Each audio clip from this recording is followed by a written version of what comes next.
CM Liju ഇപ്പോൾ എന്താണ് ഈ ഭരണഘടനയെ മോദി സർക്കാർ തിരുത്താൻ പോകുന്നു നിങ്ങൾ പറഞ്ഞ കള്ളമാണെന്ന് പറഞ്ഞു. പക്ഷേ അടൽ ബിഹാരി വാജ്പേയിയുടെ ആദ്യ സർക്കാരിൻ്റെ കാലത്ത് ആദ്യമെടുത്ത തീരുമാനങ്ങളിലൊന്ന് ഈ ഭരണഘടനാ റിവ്യൂവിന് വെങ്കടാചലം കമ്മിറ്റി ഉണ്ടാക്കുകയാണ്. പിന്നെ അന്ന് പ്രതിപക്ഷ എതിർപ്പിനെ തുടർന്നാണ് ഒന്നും സംഭവിക്കാതെ പോയത്. എന്നിട്ട് ഇന്ന് നരേന്ദ്രമോദി ആ ഭരണഘടനയെ താണു വീണ് സാഷ്ടാംഗം പ്രണമിക്കും. വഴക്കമാണ് ശ്രീ ലിജു, അത് രാഷ്ട്രീയത്തിൽ വേണ്ടതുമാണ്. ശരി ഹാഷ്മിൻ, അതിനു മുമ്പ് ഞാൻ ചില കാര്യങ്ങൾക്ക് കൂടി മറുപടി പറഞ്ഞ് അങ്ങോട്ട് കടക്കാമെന്നാണ് കരുതുന്നത്. ഒന്ന്, പിന്നെ ശ്രീ യുവരാജ് പറഞ്ഞപ്പോൾ അദ്ദേഹം ഗൂഗിളിനെയാണ് ഡിപ്പെൻഡ് ചെയ്യുന്നത്. എനിക്കൊന്ന് ശ്രീ യുവരാജിനോട് പറയാനുള്ളൊരു പ്രധാനപ്പെട്ട കാര്യം, നമ്മൾ ഈ ഗൂഗിൾ ന്യൂസുകളെ മാത്രം ആധികാരികമായി ഡിപ്പെൻഡ് ചെയ്തുകൊണ്ട് നമുക്ക് ചർച്ചയിൽ ഞാൻ പറയട്ടെ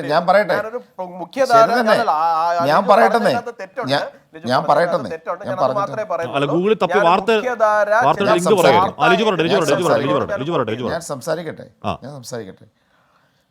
ഞാൻ പറഞ്ഞതിൻ്റെ ഒരു പ്രധാനപ്പെട്ട കാര്യം, ഇപ്പോൾ ഗൂഗിളിൻ്റെ ഒരു പോളിസി തന്നെ നമുക്കറിയാം. നമ്മൾ സെർച്ച് ചെയ്ത് കഴിഞ്ഞാൽ പോലും താല്പര്യമുള്ള, പ്രത്യേകിച്ച് അവരുടെ താല്പര്യം, അവരുടെ പോളിസിക്കും അവർക്ക് അനുകൂലമായ വാർത്തകളായിരിക്കും നമുക്ക് സാധാരണഗതിയിൽ പോപ്പപ്പ് ചെയ്ത് വരുന്നത്. അപ്പോൾ അതിനൊരു ആധികാരികമായി പറയുന്നത് എനിക്ക് യോജിപ്പില്ല. ഒന്നാമത്തെ കാര്യം അതാണ്. അന്ന് മൻമോഹൻ സിംഗ് ഇത് പറയുമ്പോൾ BJP എന്താണ് തിരുവനന്തപുരം പറയുന്ന ഭാഷയിൽ കുഴിത്തുരുമ്പ് പോലുള്ള പരിപാടി ഉണ്ടാക്കി അന്ന് തിരുത്തി. മൻമോഹൻ സിംഗ് കൃത്യമായി തിരുത്തി. അവസാനം തിരുത്തിയ കാര്യം പറയാതെയാണ് വീണ്ടും എത്രയോ വർഷം മോദി വീണ്ടും ആവർത്തിക്കുന്നതിനെ അതിനെ കേന്ദ്രീകരിച്ച് നടത്തിയ വർഗീയ ധ്രുവീകരണത്തെ രാജ്യം തള്ളിക്കളഞ്ഞു. അതിനെ ഫൈസാബാദിലടക്കം രാജ്യം തള്ളിക്കളഞ്ഞു, വാരണാസിയിലടക്കം രാജ്യം തള്ളിക്കളഞ്ഞു.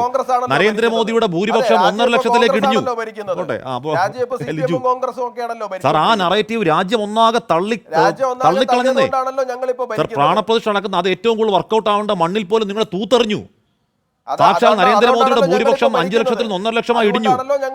ഏറ്റവും കുറഞ്ഞ ഭൂരിപക്ഷത്തിൽ ജയിച്ച പ്രധാനമന്ത്രി എന്ന നാണക്കേടുമായി കയറുകയാണ് നരേന്ദ്രമോദി. എന്നിട്ട് വീണ്ടും അത് ആവർത്തിക്കില്ലേ, വീണ്ടും അത് തന്നെ പറഞ്ഞുകൊണ്ടിരിക്കില്ലേ? അത് രാജ്യം തള്ളിയ നറേറ്റീവാണ്. അത് രാജ്യം തള്ളി. സാർ, നിങ്ങൾ ഹിന്ദുത്വം പറയണ്ട എന്ന് രാജ്യം പറഞ്ഞതാണ്. നിങ്ങൾ ഈ വർഗീയത പറഞ്ഞാൽ വോട്ട് തരാൻ മനസ്സില്ല എന്ന് രാജ്യം പറഞ്ഞതല്ലേ? പിന്നെ അതിനെ പറഞ്ഞുകൊണ്ടിരിക്കണം. ശരി ലിജു. അല്ല ഹാഷ്മി, എനിക്ക് തോന്നുന്നു ഞാൻ ഈ പറഞ്ഞതിന് ശേഷം നമ്മൾ പറയുന്നതായിരിക്കും കൂടുതൽ. അല്ലെങ്കിൽ തന്നെ നമ്മൾ വെറുതെ ഈ സംസാരം ചുമ്മാ നടത്തിക്കൊണ്ടിരിക്കുക എന്നുള്ള ഒരു പ്രയോജനം ഉണ്ടാവില്ല. അപ്പം അതുകൊണ്ട് എനിക്ക് യുവരാജിനോട് പറയാനുള്ളത്, താങ്കൾ കുറച്ച് സമയം നിശബ്ദത പാലിക്കണം. നിശബ്ദത പാലിച്ച് സംയമനത്തോടെ പറയുന്ന കാര്യങ്ങൾ കേൾക്കണം. കാരണം അതല്ലാതെ കേൾക്കുക അല്ല ഒരു കാര്യമില്ല. താങ്കൾ പറയാൻ എന്തും ആയിക്കൊള്ളട്ടെ, അത് താങ്കളുടെ ഊഴത്തിൽ സംസാരിക്കൂ. താങ്കൾ പറഞ്ഞ കാര്യത്തോട് എനിക്ക് പരിപൂർണമായ വിയോജിപ്പുണ്ടായിരുന്നു.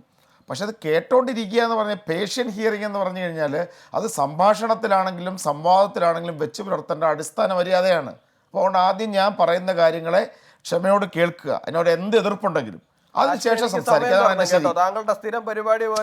ഞാൻ താങ്കൾ പറഞ്ഞെന്താ, താങ്കൾ കണ്ടു, താങ്കൾ ഇതിന് ബഹളം വെക്കുന്നത് ഇത്രയോ സമയമായിട്ട് ഞാൻ സംസാരിക്കുന്ന ചെയ്യാതെ താങ്കൾ വെറുതെ സംസാരിക്കുകയല്ലേ. അപ്പം ഞാൻ അങ്ങോട്ട് പറയുന്നത് കേൾക്കുക കുറച്ച് സമയം. ഒന്ന്, അദ്ദേഹം ഈ മൻമോഹൻ സിംഗിൻ്റെ പ്രസംഗത്തെ വീണ്ടും പറഞ്ഞ് ശരി, എന്നാലും പറയുക, അതൊരു ദേശീയ ഡെവലപ്മെൻറ്റ് കൗൺസിലിൻ്റെ യോഗത്തിൽ പറഞ്ഞ പ്രസംഗമായിരുന്നു. ദേശീയ വികസന കൗൺസിലിൻ്റെ യോഗത്തിൽ അതിൽ രാജ്യത്തിൻ്റെ പിന്നോക്കാവസ്ഥയെക്കുറിച്ച് പറഞ്ഞ് ദളിത് പിന്നോക്ക വിഭാഗങ്ങൾ, അതോടൊപ്പം ന്യൂനപക്ഷങ്ങളിൽ തന്നെ മുസ്ലിം ജനവിഭാഗങ്ങൾ, അത് വളരെ കൃത്യമായൊരു പ്രസംഗമാണ്.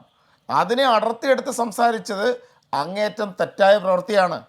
ആ കാലഘട്ടത്തിൽ ക്ലാരിഫിക്കേഷൻ വന്നിട്ടും ഒരു 2 പതിറ്റാണ്ടിനടുത്ത് കാലമായ ഒരു കാര്യം 2006 നടത്തിയൊരു പ്രസംഗത്തെ 2024 തെരഞ്ഞെടുപ്പ് പ്രസംഗത്തിൽ രാജ്യത്തിൻ്റെ പ്രധാനമന്ത്രി ഉപയോഗപ്പെടുത്തുക എന്ന് പറഞ്ഞാൽ അല്പത്തരമാണ്. അത് ഡിവൈസീവ് പൊളിറ്റിക്സാണ്. അതിനെയാണ് നമ്മൾ പറഞ്ഞത്, ഇദ്ദേഹം ഒരു തിയേറ്റർ ആർട്ടിസ്റ്റിനെ പോലെ ഇത്തരം നിരവധി അജണ്ടകൾ സൃഷ്ടിക്കുന്ന ആളാണെന്ന് പറഞ്ഞതിൻ്റെ കാരണം അതാണ്. 2, ഇപ്പോൾ ഇവിടെ ഹാഷ്മി ചോദിച്ചത് ഭരണഘടനയെ സംബന്ധിച്ചാണ്. ഭരണഘടന തകർക്കുക എന്നുള്ള ഇവരുടെ എക്കാലത്തെ അജണ്ടയാണ് ഹാഷ്മി. ഇപ്പം തന്നെ നിങ്ങളൊരു കാര്യം ശ്രദ്ധിച്ചാൽ മനസ്സിലാവും. ഇപ്പോൾ അടുത്തിടെ ഈ ഇന്ത്യൻ പാർലമെൻറ്റിൽ ഗവൺമെൻറ് ഇറക്കിയ ഭരണഘടനയുടെ പതിപ്പുണ്ട്. ഒരു വലിയ ഭരണഘടനാ പതിപ്പ് ഇവർ പുറത്തിറക്കിയിട്ടുണ്ട്. സാധാരണഗതിയിൽ നമ്മൾ എല്ലാ MP മാർക്ക് കൊടുത്തിട്ടുണ്ട്. വിവിധ രാഷ്ട്രീയ പ്രസ്ഥാനങ്ങളുടെ ഓഫീസുകളിലേക്ക് അത് വന്നിട്ടുണ്ട്. എടുത്തു നോക്കിയാൽ മതി. 42nd അമെൻമെൻറ്റ് പ്രകാരം ഉൾപ്പെടുത്തിയ രാജ്യത്തെ സെക്കുലറിസവും സോഷ്യലിസം തുടങ്ങിയ പദങ്ങൾ ഇന്ത്യയുടെ പ്രിയാമ്പിളിലില്ല. ഇവരടിച്ച് പുറത്തിറക്കിയ കാര്യത്തിലാണ്. അപ്പോൾ അതിനോടത്തെ വ്യാഖ്യാനം എന്താ? അത് പഴയ ഭരണഘടനയുടെ കോപ്പി ഞങ്ങൾ ഇറക്കിയതാണ്. അതിനുശേഷം വന്ന അമെൻമെൻറ്റ്സ് എല്ലാം ഉണ്ട്. ഭരണഘടനയുടെ അമെൻമെൻറ്റുകളെല്ലാം അതിനകത്തുണ്ട്. പക്ഷേ ഇന്ത്യൻ പ്രിയാമ്പിളിൽ 42nd അമെൻമെൻറ്റിലൂടെ ഉൾപ്പെടുത്തിയ രാജ്യത്തിൻ്റെ ഒരു ആത്മാവ്, ബേസിക് സ്ട്രക്ചറിൻ്റെ ഭാഗം എന്ന് പറയത്തിടക്കാവുന്ന, ഈ പറയാവുന്ന സെക്കുലറിസവും സോഷ്യലിസവും അതിൻ്റെ അകത്തില്ല. അതാണ് ഇവരുടെ ഉദ്ദേശം. അപ്പോൾ അവരെ സംബന്ധിച്ച് ഭരണഘടന ആത്യന്തികമായി പൊളിച്ചെഴുതുക എന്നത് ഇവരുടെ ലക്ഷ്യമായിരുന്നു. പക്ഷേ ജനം അതിനെ അനുവദിച്ചില്ല. രാജ്യത്ത് കോൺഗ്രസ് ഉൾപ്പെടെയുള്ള കക്ഷികൾ അതിനെക്കുറിച്ച് പറഞ്ഞു. 400 സീറ്റ് ചോദിക്കുന്നതിൻ്റെ ലക്ഷ്യം ഇതാണ്. ഇന്ത്യൻ കോൺസ്റ്റിറ്റ്യൂവൻ്റ് അസംബ്ലി രൂപീകരിച്ച, ഡോക്ടർ അംബേദ്കർ ഡ്രാഫ്റ്റിംഗ് കമ്മിറ്റിയുടെ ചെയർമാനാക്കി രൂപീകരിച്ച് വർഷങ്ങളിലൂടെ കടന്നുപോയ ഇന്ത്യൻ ഭരണഘടന എന്ന് പറയുന്ന മഹത്തായ ഡോക്യുമെൻറ്റിനെ, അല്ലെങ്കിൽ ഇന്ത്യൻ ജനതയുടെ ജീവിതത്തെ സ്വാധീനിക്കുന്ന വസ്തുതയെ തകർത്ത് കളയാനാണ് ഉദ്ദേശിക്കുന്നത് മനസ്സിലായതുകൊണ്ട് തന്നെയാണ് ജനം അതിന് ഉത്തർപ്രദേശ് ഉൾപ്പെടെ തിരിച്ചടിച്ചത്. അപ്പോൾ അതൊരു വസ്തുതയല്ലേ. ഇപ്പം ഇനി ഭരണഘടനയെ തൊട്ട് തൊഴുന്നതൊക്കെ പറഞ്ഞു കഴിഞ്ഞാൽ അതൊക്കെ ഈ എന്താ പറയുക, നാട്യത്തിനപ്പുറത്ത് മറ്റൊന്നുമാണെന്ന് കരുതണ്ട. ഇന്ത്യൻ പാർലമെൻ്റ് അകത്തേക്ക് ആദ്യം കടന്നു വന്നത് എന്താ? എങ്ങനെ ഇന്ത്യൻ പാർലമെൻറ്റിന് മുമ്പിൽ അങ്ങ് വീണ് സാഷ്ടാംഗം വീണ് നമസ്കരിച്ചു. ഇന്ത്യൻ പാർലമെൻറ്റ് പിന്നെ നടന്നതെന്താ? ഇന്ത്യൻ പാർലമെൻറ്റിൽ പ്രതിപക്ഷ അംഗങ്ങൾക്ക് പാസ്സാക്കാൻ പോകുന്ന ബില്ലുകളുടെ കോപ്പി പോലും കൊടുക്കാത്ത, ഇന്ത്യൻ പാർലമെൻറ്റിൻ്റെ ചരിത്രത്തിൽ ഏറ്റവും കുറച്ച് ചർച്ചകൾ നടന്ന, പ്രതിപക്ഷ അംഗങ്ങളെ സഭാ നടപടികളെ ഗില്ലറ്റിൻ ചെയ്ത ഇന്ത്യൻ പാർലമെൻറ്റിൻ്റെ ജനാധിപത്യ സ്വഭാവത്തെ, അതായത് പാർലമെൻ്ററി ജനാധിപത്യത്തെക്കുറിച്ച് പറയും ഡിബേറ്റ്, ഡിസ്കഷൻ ആൻഡ് ഡിസിഷൻ. അതാണ് പാർലമെൻ്ററി ജനാധിപത്യത്തിൻ്റെ അടിസ്ഥാനം. ഡിബേറ്റും ഇല്ല, ഡിസ്കഷനും ഇല്ല, ആളുകളെ കിട്ടുന്ന ആളുകളെല്ലാം പിടിച്ച് സസ്പെൻഡ് ചെയ്ത് ഡിസിഷൻ എടുക്കുക എന്ന് മാത്രമാണ് തീരുമാനം.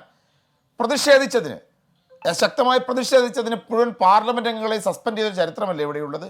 ഹിഡൻബർഗ് റിപ്പോർട്ടിനെ കുറിച്ച് പ്രസംഗിച്ച, അതിനെപ്പറ്റി രാഹുൽ ഗാന്ധിക്കെതിരെ നടത്തിയ നടപടികൾ നമുക്കറിയാം. ആ വിഷയം പാർലമെൻറ്റിൽ ഉന്നയിച്ച, പാർലമെൻറ്റിൻ്റെ നടുത്തളങ്ങളിലെത്തി പ്രതിഷേധിച്ച പാർലമെൻറ്റ് അംഗങ്ങളെ സഭ തീരുന്നത് വരെ സസ്പെൻഡ് ചെയ്ത് പുറത്തു വിട്ടു. അപ്പോൾ ഇതായിരുന്നു ആദ്യത്തെ എന്ന് പറഞ്ഞാൽ പാർലമെൻറ്റിന് മുമ്പിൽ സാഷ്ടാംഗം നമസ്കരിച്ച കക്ഷി പാർലമെൻറ്റിൻ്റെ ആധിപത്യം കിട്ടിയപ്പോൾ മുഴുവൻ അംഗങ്ങളെയും സസ്പെൻഡ് ചെയ്തുകൊണ്ട്, അതായത് പാർലമെൻറ്റ് സുരക്ഷാ ഭീഷണി ഉണ്ടാക്കി അകത്ത് കയറി സ്മോക്ക് ബോംബ് എറിഞ്ഞ ആളുകൾക്ക് പാസ് കിട്ടിയത് എങ്ങനെ, അതിനെക്കുറിച്ച് പ്രധാനമന്ത്രി വിശദീകരണം നൽകണമെന്ന് പറഞ്ഞ പ്രതിപക്ഷങ്ങളെ മുഴുവൻ സസ്പെൻഡ് ചെയ്തു. അപ്പോൾ ഈ പുള്ളിയുടെ പ്രവൃത്തിയും അദ്ദേഹത്തിൻ്റെ വചനങ്ങളും പ്രവൃത്തിയും തമ്മിലുള്ള വ്യത്യാസം എന്താണെന്ന് മനസ്സിലായില്ലേ? അതുകൊണ്ട് ഇപ്പോൾ ഭരണഘടനയെ തൊട്ടുതൊഴുതൊക്കെ ഒരു നാട്യം എന്നതിനപ്പുറത്ത് മറ്റൊന്നും തന്നെ കാണാൻ സാധിക്കില്ല.